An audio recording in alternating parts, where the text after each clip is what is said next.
told me I look cool like how the best live. If I spoke to youth, what would I say success is? Is it the degrees? I said, brother, please. I don't count success by the things they can take from me. It's more about what I can do for myself and others. Can I live a life with friends, eating bread and butter? So a degree to me is just a piece of paper. If you don't know how to use it, then a degree can't make it. The first and mother shouldn't be the thing that takes you to high elevations. Then it's easy to break you. You can have a shack, but you ain't the Lakers. You ask God for Kobe and unappreciated. You're listening to the Tom Ficklin Show on WNHH LP 103.5 FM, your home for community radio. Good morning, everyone. Good morning. It's Monday, July 22nd, 2024. And I mentioned that because it might be tomorrow, or it is tomorrow in Australia, or it might be 3 hours difference on the West Coast, or 2 hours difference in Chicago. But sometimes time is relative, but emotions are constant. Emotions are always with us. In fact, I would say it's the dealing with and being in touch with our emotions. That's the daily bread, the daily challenge and the daily joy. Today's topic is managing emotion regulation in children. And what can be more important than that? Managing emotion regulation in children. I've done over 400 shows since 2015. And all of my shows are my babies, but managing emotion regulation in children, what could be more important? This is so important. And we're blessed to have Dr. Kareem Ibrahim with us, and the Reverend Dr. Leroy O. Perry, and Reverend Elvin Clayton. And Dr. Ibrahim has brought two special guests with us, with himself as well, to share. Dr. Ibrahim is assistant professor at the Child Study Center here at Yale, the Yale School of Medicine. Reverend Dr. Perry, Leroy O. Perry Jr. is the pastor of St. Stephen's AME Zion Church and cultural ambassador to the Yale Clinical Research Program. Reverend Elvin Clayton, pastor of Walters Memorial AME Zion Church in the Bridgeport area and cultural ambassador to the Yale Clinical Research Program. The Ibrahim Lab really, it seeks to advance the understanding of brain networks that play a role in regulating emotions. I mean, what could be more important? Their research from the lab seeks to uncover how really disruptions across and neural systems. The Tom Ficklin Show is not one to dumb down things. We like to use words. If you don't know what neural systems are, Google it. We'll kind of explain to you. But education is a constant endeavor. So neural systems, if you don't know what it is, you'll find out what it is today, can lead to difficulties in emotion regulation, particularly in children and pertaining to child mental health. What could be more important? Today's show will kind of spotlight the Ibrahim Lab's research team and ways it's looking to really, for example, identify neural markers that can help inform clinical treatments for youth. For example, in the future, can we use biomarkers to identify if a particular treatment would be best? So Dr. Ibrahim, Reverend Perry, Reverend Clayton, good morning. And Dr. Ibrahim, you have two special guests. Really welcome them to this. There's always room at the end at the Tom Ficklin Show. So welcome everybody. Dr. Ibrahim, maybe kick us off before we introduce your guest and kind of wade into this very important topic and discuss your study on emotion regulation and child mental health, and explain if you will, the purpose, the mission, I'll dare say the passion of your research study, and why you are so, as I say, passionate about it. Good morning. Good morning, everyone. Thanks for hosting us here today and having us. I think emotion regulation can mean different things for people. And the way I'll describe it today for our discussion is the ability to manage emotions when they become too much, or what we refer to as emotion overreactivity. And everything our lab does is really focus on understanding, as you were mentioning, the brain networks, regions of the brain that work together as an ensemble, almost as if it's an orchestra. And we want to understand these dynamics in the brain.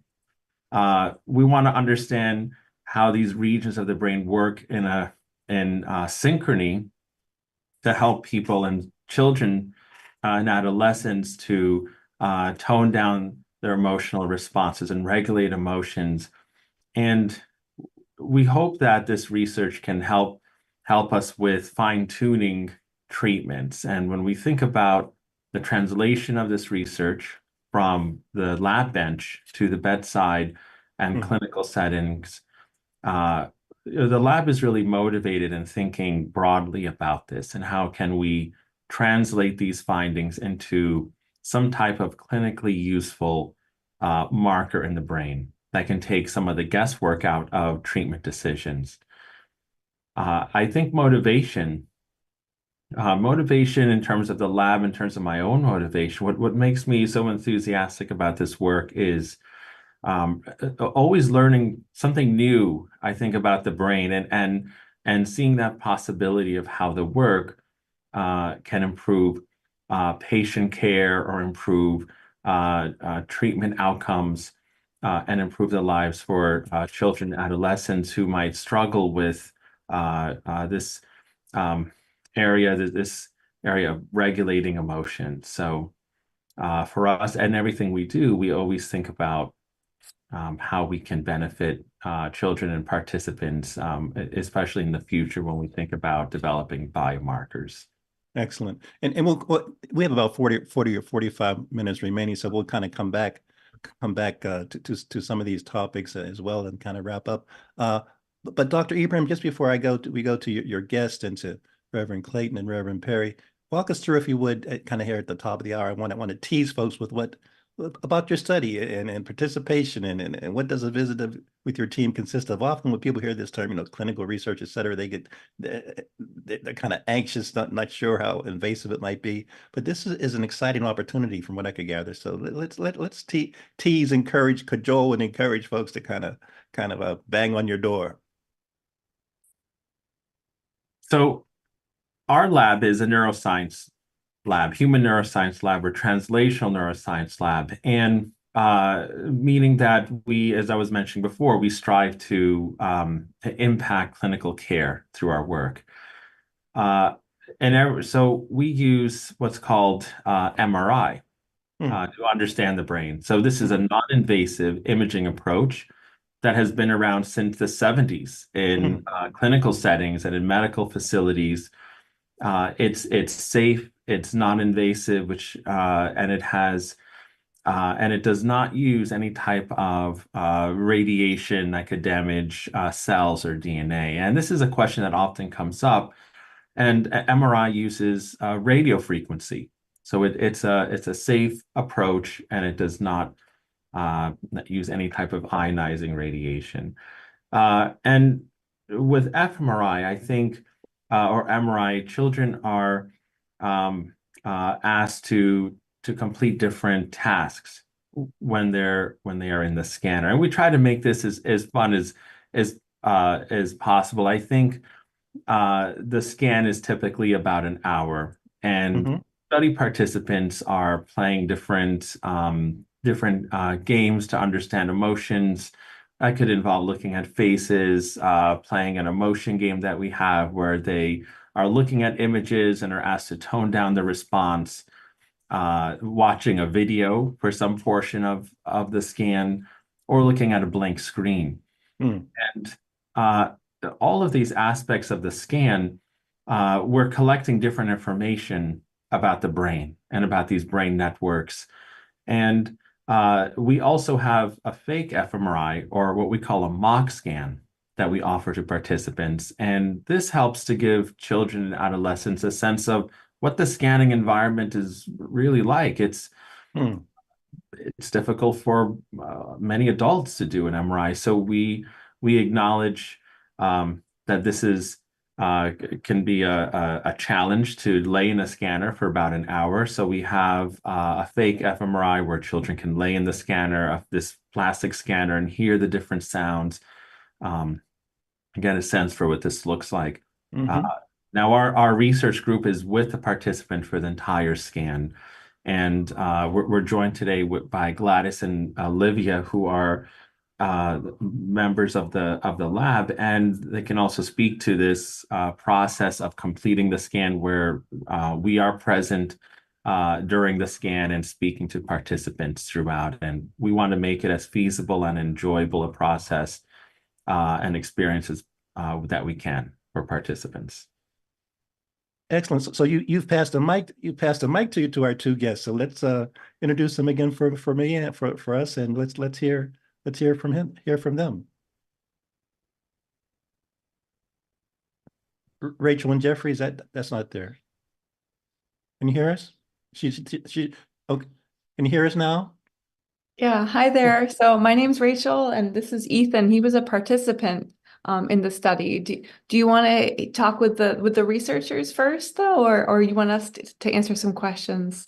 I guess I thought it was a good segue since Dr. Ibrahim has kind of given us the context of the situation, and then they have live bodies and folks that have not only survived but thrived through the process. So tease us. You know, participant stories are always so cogent and meaningful and impactful. Do you have anything what do you remember going to the study and doing the practice Yep. MRI? What was that like? I remember it was like kind of hard to lie still, especially for a long time, but it really wasn't that bad, and it's all I had to do was lay still. So Yeah. What about the real MRI the next time you went? Do you remember how was that different, and how did the lab teach you about it? it was definitely a little harder because just knowing that you're going to have to be in something for an hour is different than actually being in it for an hour. So, but like with the practice MRI, it wasn't that bad.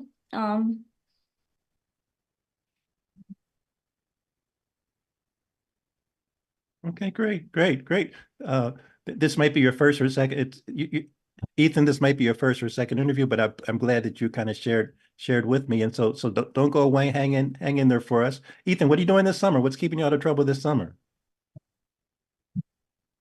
What are you doing this summer?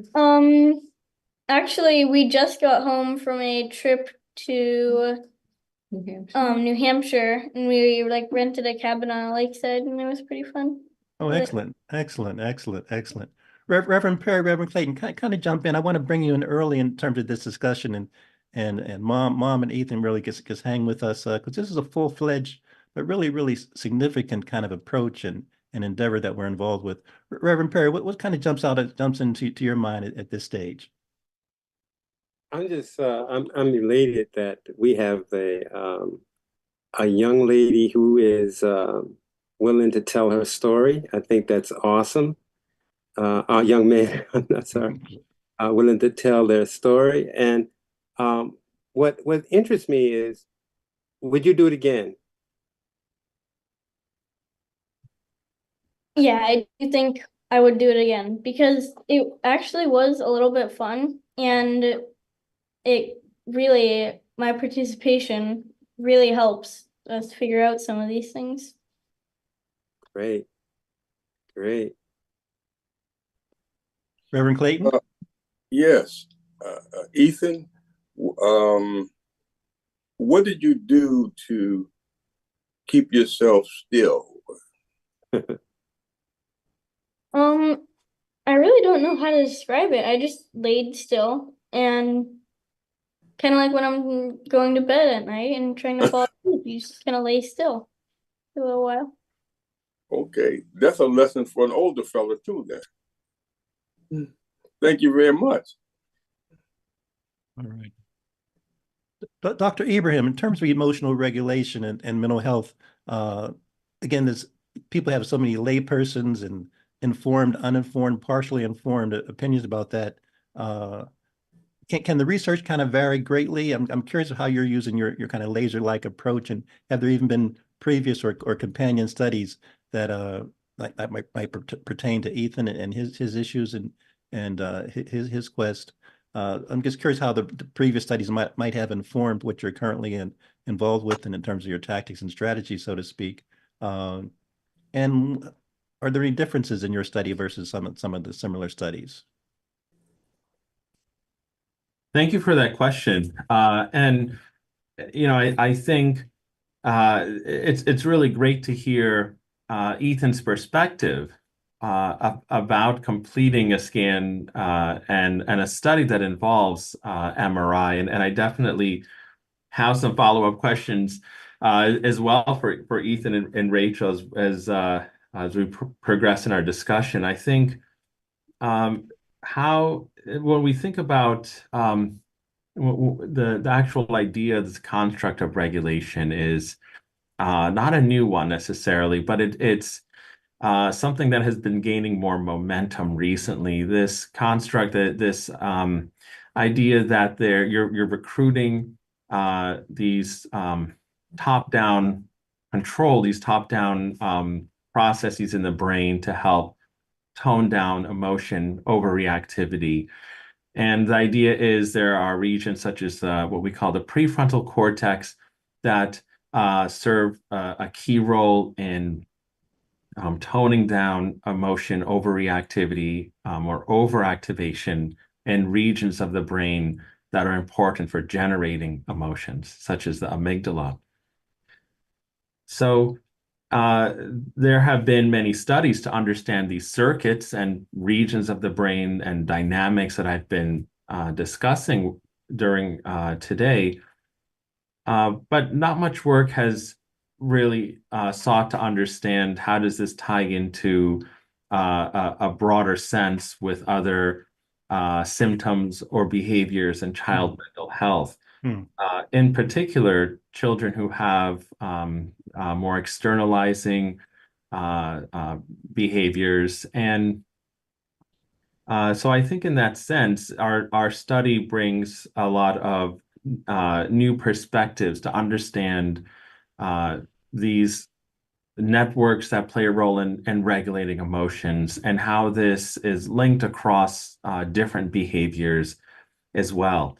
Now, you mentioned some of this variability with studies, and I think there's no one specific way to measure how the brain regulates emotion necessarily. There's actually several different tasks that we can use in the scanner, and this varies across research groups, and it's a challenge in the field of neuroscience that there's not necessarily a consensus task or even a consensus term.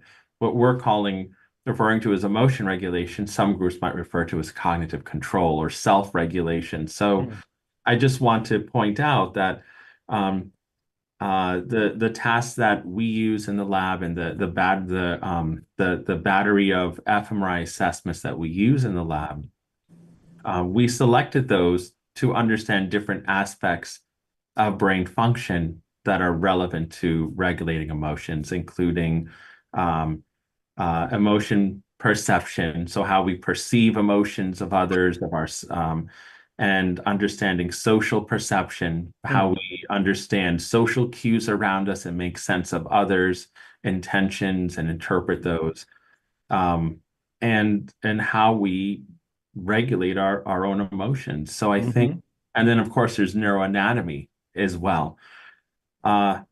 So we do our best to take a broader approach within this very specific area of regulation. We want to understand different aspects of the brain. So I think we're bringing this new perspective, and we're always thinking about ways to make the research more feasible and to branch it to more of a clinical setting. We recognize that fMRI is difficult, even for adults it's difficult. And when we think about children who have other behavioral other behaviors that might even compound completing an fMRI, high levels of anxiety or sensory sensitivities, this can lead to concerns with retention. And at some point, we want to recognize that we want our research to be as generalizable and accessible as possible to participants. So we want that heterogeneity as well in the work that we do. You mentioned that you had another question for Ethan. Before I give you that chance to pose that, just curious, Dr. Ibrahim and Reverend Clayton and Reverend Perry, I want to bring you back into the discussion. You're currently, correct me if I'm wrong, but you're currently recruiting for folks to kind of kind of join in, volunteer, be a part. Is that true? Yes, that's true. And Gladys or Olivia, would you like to maybe say a bit about the study enrollment and because you do play such a vital role in that? Let's see, is Gladys on? Yeah, hi. Hi, I Gladys. can, hello. So I do a lot of the recruitment for the Ibrahim Lab, although typically we will have parents reach out because they see our study on the Yale School of Medicine website.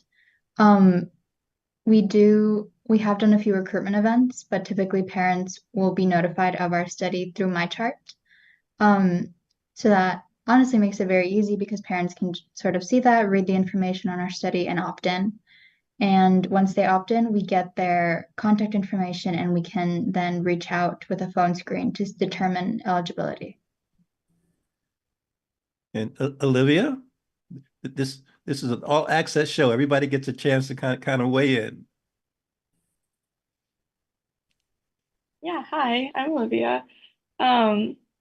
Yeah, it is totally voluntary, and there's always a benefit, even if it's not a direct clinical benefit to the child, they can still have the experience of coming in. They get a brain picture at the end, which is always really cool. And there's also a couple of assessments that they can have, like a mental health broad scan and also an autism assessment that they can have access to at the end that they may use to help get different resources at school or to talk to their doctor. So Excellent, excellent. And so, Dr. Ibrahim, before we go to Reverend Clayton and Reverend Perry, you had a question for Ethan. Yes. So Ethan, I have two questions, and maybe one question with two parts. So I think I think it's interesting. I realize now that I've always talked about what emotion regulation is from my perspective and the science and science perspective, neuroscience viewpoint. My first question is, I'm interested to know what does that mean to you, I guess? What is your definition of emotion regulation? And my second question is, you mentioned before the study was a little fun. I'm curious what would make it even more fun if you just, if you dream big, right? Or whatever comes to mind, what would make it more fun? All right, so for your first question, what does emotion regulation mean to me? I feel like, first of all, like the obvious thing, like emotion regulation is regulating emotions is what immediately comes to mind. But also, I feel like when I really think about it, emotion regulation really depends on like what your scenario is. Like you will usually regulate your emotions differently. Like if you're like happy sitting in a chair, you might be less happy than if you're happy like jumping off a diving board into a pool or eating ice cream. So I feel like there are many definitions of emotion regulation. And I feel like that is what I mostly think about. And for your second question, I feel like if I'm just like dreaming big, I feel like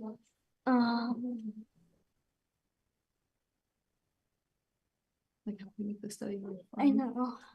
You also did get paid, which is Yeah. awesome. That made it fun. But I remember just wishful thinking. But I remember when I did the COVID-19 vaccination study, there were lots of snacks. And there were also lots of snacks here, which I just forgot.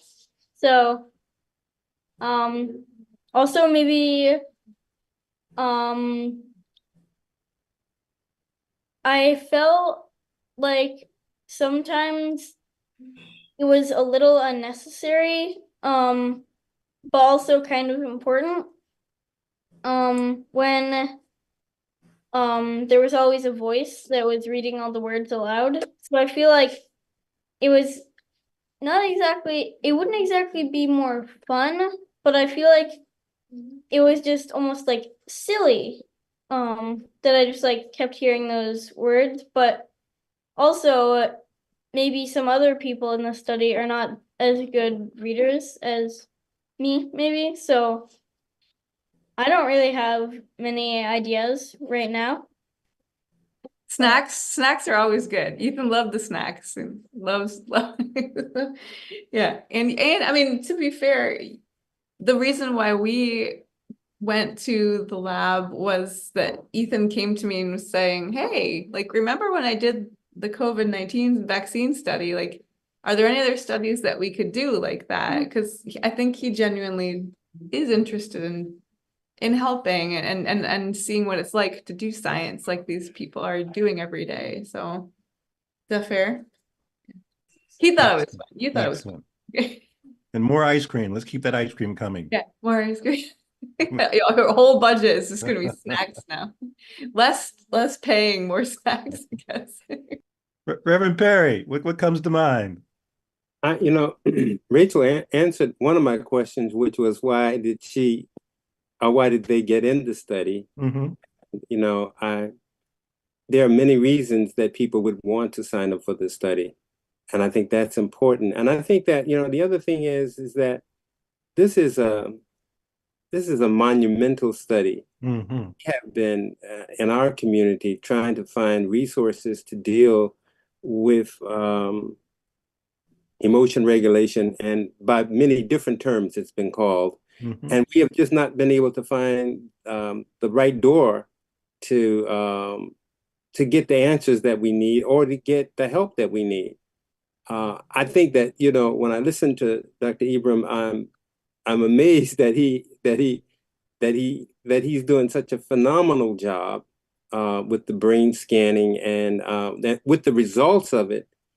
And I was asking, because there are a number of ways that people handle this. There is behavior modification. There is medication that people take. So there are many avenues to this, and I just think that his study gives us a doorway of what might be really helpful for each individual, because individuals change. Everybody on this program has a different mindset and emotion regulation. And Ethan, I just want to say that you're brilliant, and I may want to call on you again to be a participant on the Ficklin show for some other things, because I would love to also to hear about your COVID vaccine study. Had I known you were in it, I would have called on you for that. But your articulation of words, your sense of thoughtfully answering these questions, I'm amazed at you, and I want to applaud you and thank you for being on this show. Indeed. Reverend Clayton? Yes, sir. We have Ethan here in this study, but I was wondering what would keep other children his age from getting into this program.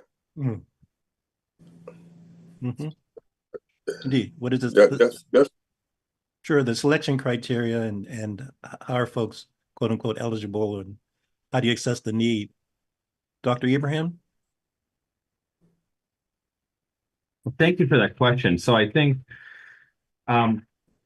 I think as Olivia mentioned earlier, and also Gladys, with the recruitment and enrollment, but one thing we do is we have a full battery of assessments, and so that the inclusion, I'll start at the beginning before that. So it's children ages 9 to 12 years of age, and children can have a range of behaviors that can have anywhere from low to high levels of what we call disruptive behavior problems or externalizing problems, such as anger, aggression, or outbursts. And so, we have a a wide range, and we want that heterogeneity. We want children who might have very little difficulties regulating emotions and it comes relatively easy, and all the way to children who might need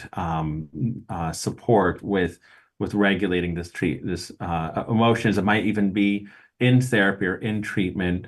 And as you were mentioning before, Reverend Perry, about teaching some of these skills, and some participants might be in treatment to receive training on and coaching on some of these skills. And as you know, my lab mentioned before, we also have arms of the treatment of the study dedicated to children with autism as well. And we conduct our in-house assessments for autism, for child mental health, as was mentioned before. And we also do our best to make this available to parents and caregivers when this is needed and requested. It does take us a bit of time to generate these summaries and clinical summaries of the diagnostic assessments. However, we're happy to provide those, and we want participants to benefit as much as possible. So we want to understand regulation across children with a range of behaviors and symptom domains, with and without autism. And we use these assessments to also help determine eligibility. However, I will say, though, because we want to understand this heterogeneity in behavior, we use what we call as a transdiagnostic approach, which is a great, it's actually a great, we're talking about, different terms that we're using on the show. And transdiagnostic is another term that we use often in science when we indicate that we want to learn about a behavior or symptom as it occurs across several mental health conditions, not just one. And so I think we use this diagnostic assessments to guide the enrollment, and we want the study to be as accessible as possible for participants. And we don't use we collect data on cognitive performance, but we don't necessarily use that as any type of an enrollment criteria. We have had participants who are minimally verbal and participants who are verbally fluent, and we do adapt and modify the study, the tasks, the fMRI sequence to the best that we can to make it accessible for participants. And we have about 12 or so minutes, so as the spirit moves and questions come to mind, but I guess I wanted to kind of give you a chance to kind of make the plug again for how folks can kind of reach out and find out about the study, potentially participate, get a feeling for the screening process. What's the best way for them to kind of take that initiative? Well, I think the first step is just reaching out to us. And, I'm so thankful for everyone in my lab, just the dedication, and everyone is so motivated in the lab to make the study, any of our studies, an amazing experience for participants. And there's so much motivation and dedication, I think, of lab members to communicate the science to the public and to communities, and for the science to inform clinical care. I think contacting us, right, is the first. And Gladys and Olivia, maybe you could speak more to that also. But I think starting with even a simple email, and we will always return those promptly and set up an initial phone call. Indeed. So email address or telephone number, what's best way? Yeah. Carrier pigeon? Email is probably the most straightforward. I think our email, emotion@yale.edu. And maybe I can also have I just have another question for Ethan as we're talking about the study and the enrollment, if we have time. Gladys and Olivia, and any thoughts on the best way to reach us other than email? No, I think email is great.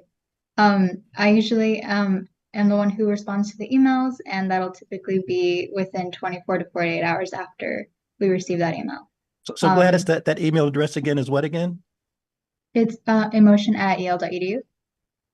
Emotion@yale.edu. Great, nice and Yeah. simple.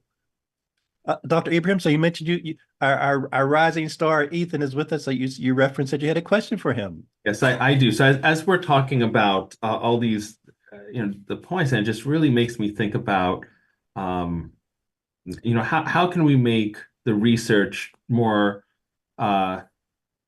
inviting for participants? Because I think MRI can be a very daunting aspect of research, and I think it's very hard to know who is going to do well, and sometimes children and adolescents don't necessarily know until they get to the real scanner.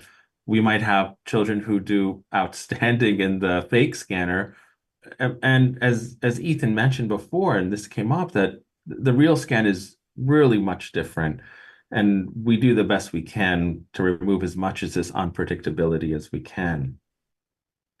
Ethan, your points were so valid and added so much nuance, I think, to some of these aspects of research and from a participant perspective. My question for you is, what advice would you give to other children and adolescents interested in participating in studies that involve MRI and how to have a successful scan? What advice would you give them? So one thing that I felt was good was, even though it will probably mess up the study a little, you do not have to stand as still as a statue for the whole thing. If you really need to move, you could probably ask. And I remember there were occasional breaks where it was safe to move without disrupting anything. So really just, I think just always, whenever you have a time that is safe to move around, because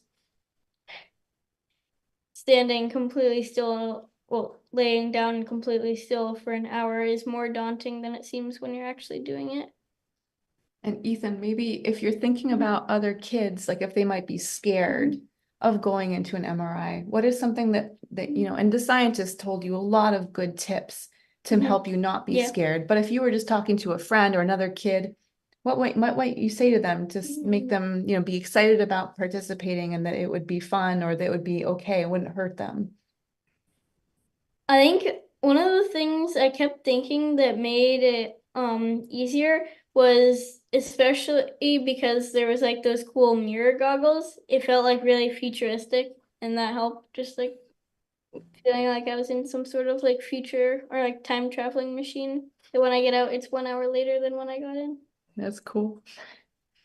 And I know, Reverend Clayton, your work is just incredibly important to help bring the entire community, into studies like these. And I know the Abraham Lab is recruiting from all over, but having kids that don't necessarily look like Ethan or act like Ethan in all sorts of ways, it's incredibly important that we keep getting all sorts of different people involved in these studies. And we really appreciate your work as well. So I just want to mention that because I think that's one of the reasons we wanted to have you guys on the show, is that when we met Dr. Ibrahim, he said he had a child who said to him, "Can you help get the hurt out of my head?"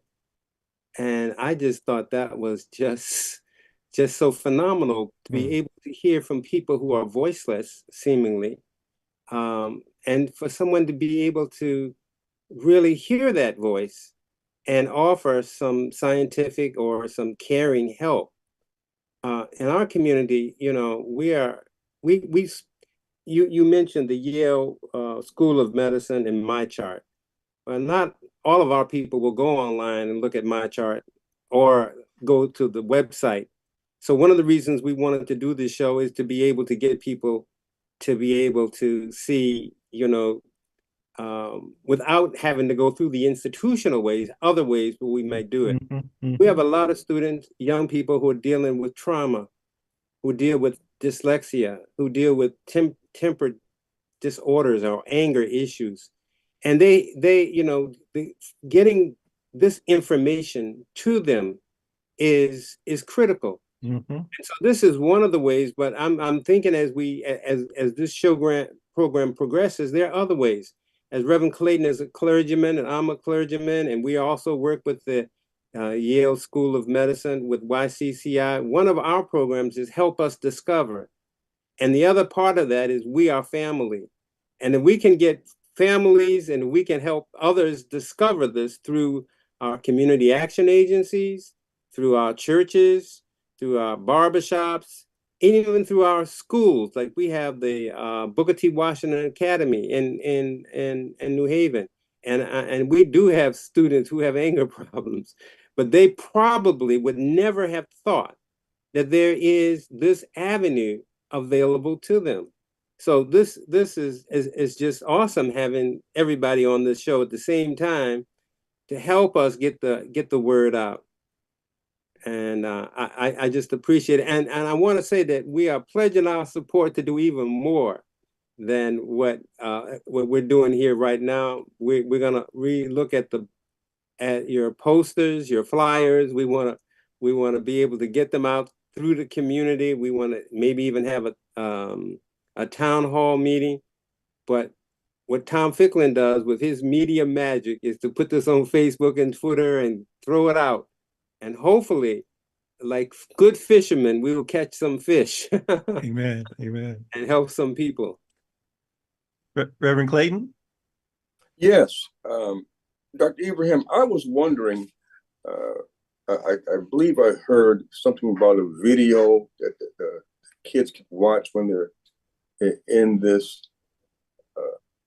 MRI. And if that's so, what kind of videos would they watch? The right kind of videos, an hour go by pretty quickly. Thank you for that question. We try to break up the scan into smaller chunks, and those chunks are referred to the tasks. And when the participants are watching the videos, that typically happens at the beginning of the scan for about 5 to 10 minutes, and at the end of the scan for about 10 minutes. And we always start, and they can choose actually any video that they would like. And so that's about 20 minutes of the scan is just watching a video of their choice, which we have at the imaging center here, and there's a range of DVDs. And children can also bring in a DVD if they want, and we can play that. And we've also had children bring in a stuffed animal to the scan just to provide some comfort, and that's also okay. We've had that situation come up, and we generally suggest that children bring in maybe 1 to 2, so there's some options, because the stuffed animals also have to go through the safety check and go through the metal detector.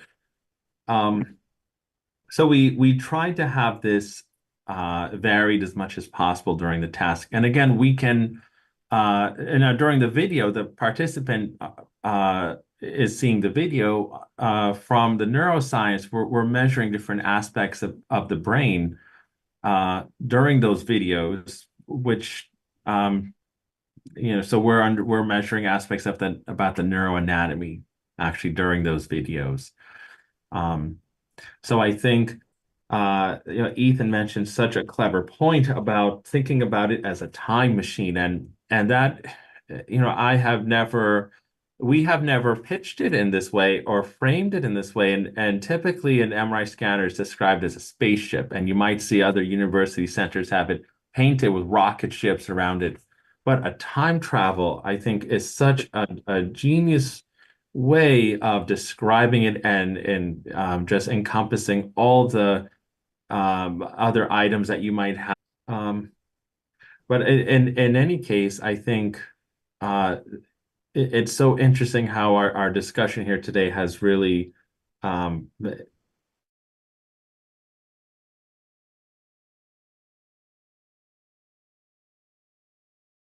populations and samples, because I think it's we try to make the scanning as user-friendly as possible and have videos and frame it in a different way. I think the most valuable thing as a scientist is really just to hear from the participants, from people like you, Ethan, right, who have done the scan, who've been in the scanner, and to share with us your experiences. I think that is one of the most valuable aspects of science to benefit people, because everything we do is really to benefit people, right? The more we can hear from our participants, the more we can make the research more precise and better and accessible. We have about 5 more minutes, everyone. So maybe, Dr. Egram, I have a question. When if you take the scan and you're 9 years old,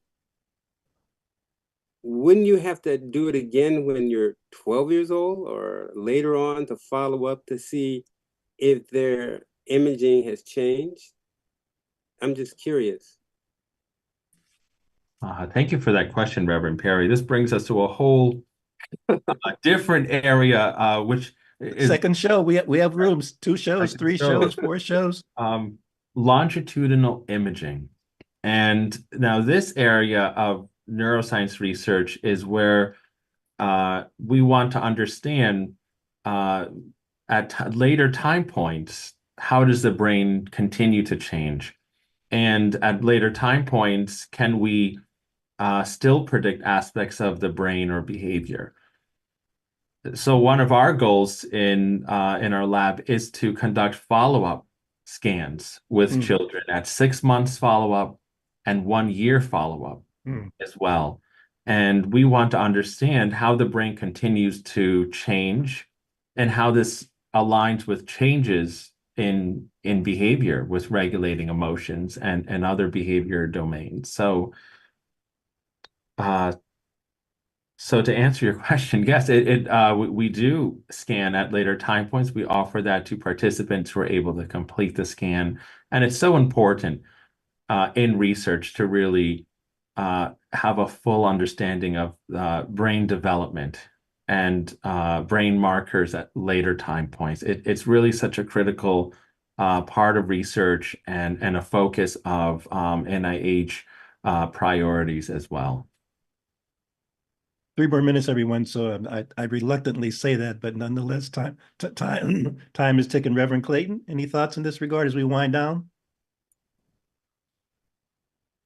No, I'm just really excited to be a part of this show today, especially with Ethan, who shared so graciously with us and so brilliantly for a person of such young age. I applaud you. And mom as well, Rachel, thank you for bringing him on. Ethan's mom, tell us what you would say to parents in terms of sometimes they might be bewildered or frustrated or not sure where to turn. What would you like to say to parents that kind of pursue this, not to be discouraged if they feel their child needs some help? Well, take 30 seconds if you would and kind of share your shout out to the parents out there. Yeah. Oh, I just hope all caregivers of children feel that there's always someone else to help you. There's always someone else, a neighbor, a doctor, a friend that can help you. And this community of scientists wants to truly help and understand. And they'll answer any questions you have. And there's always this feeling of consent. Like, we want you to feel like you're getting something out of this and you are not pressured to do anything. We just want to talk with you and learn from you together. Excellent. And Dr. Ibrahim, the study will last for another year, 6 months, 2 years. Where are we with the time frame? Yeah, so this is a 5-year study, and we have other studies also that are ongoing, and we will do our best to find a study that's the best fit for participants. And Ethan, I just want to also, if you have any thoughts or reflection as we're wrapping up, I want to just make sure that you have an opportunity to share that. Ethan will give you the last word. Mhm. So I think I really loved going to the study, and it felt really good to know that I was helping science and helping for many things in the future. Excellent, excellent. You got to follow the lead of the children. Thank you, everybody. And also, we all got to stay young at heart. Reverend Clayton, Reverend Perry, Rachel, et cetera, et cetera. Be well, everyone. Thank you so much. All right. Thank you.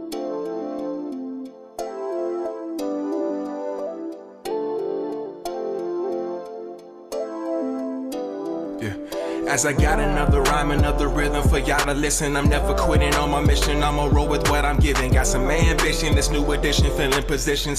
Looking at the void in myself and feeling what's missing. Better watch the way you going, better go in the right direction. In the moment you stressing, but you gon' be counting blessings. And I know that for certain. Keep on working, open curtains, haters swerving, cause they ain't ready for your final version. Whoa. I'm never gonna give up, fall down, I just gotta get up, yeah.